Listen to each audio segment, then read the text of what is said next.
Fashion with purpose, that's my style मंत्र. आणि त्याच बेसिसवर मी तुम्हाला आज दाखवणार आहे माझं इयरिंग कलेक्शन. चला तर मग बघूया. तर सगळ्यात पहिले आहेत हे कानातले माझे.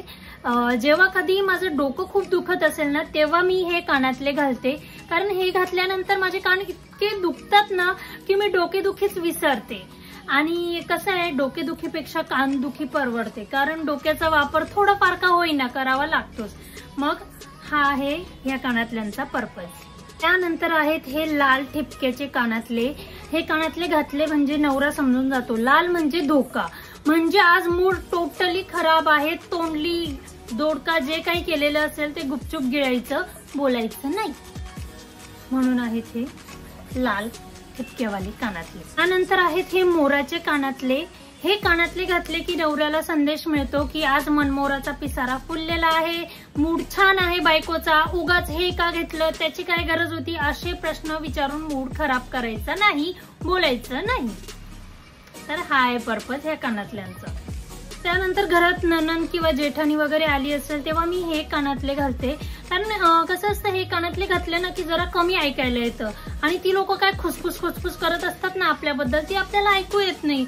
कशाला ऐकायचं, अज्ञानातच सुख असतं कधी कधी. मग तेव्हा मी हे कानातले घालते. पर्पज. आता नंबर आहे पैसे बचाव मोहिमेच्या कानातल्यांचा. तर हे आहेत ते कानातले. कानात पण घालू शकतो आपण, त्याचा असा बिंदी म्हणून पण वापर करू शकतो, नाहीतर अंबाड्यात पण त्याला असं खोचू शकतो. वाचवायचे कधी कधी पैसे पण वाचवावे लागतात, आता काय. त्यानंतर आहेत हे बुगडी कम कानातले, म्हणजे तुम्ही कानातही घालू शकतात, त्याचा तुम्ही बुगडी म्हणूनही वापर करू शकतात इथे. आणि याचा वापर तुम्ही लहान मुलींना किंवा स्वतःला ही बिंदी म्हणूनही करू शकतात. मल्टीपर्पज आहे म्हणजे ते. तर असं होतं माझं इयरिंग कलेक्शन. याचे पार्ट 2, 3, 4 अजून बनवू शकतात, कारण असतातच आपल्याकडे खूप सारे कानातले. तर यापैकी कोणत्या पर्पजचे कोणते कानातले तुम्हाला आवडले इयरिंग्स ते मला नक्की सांगा.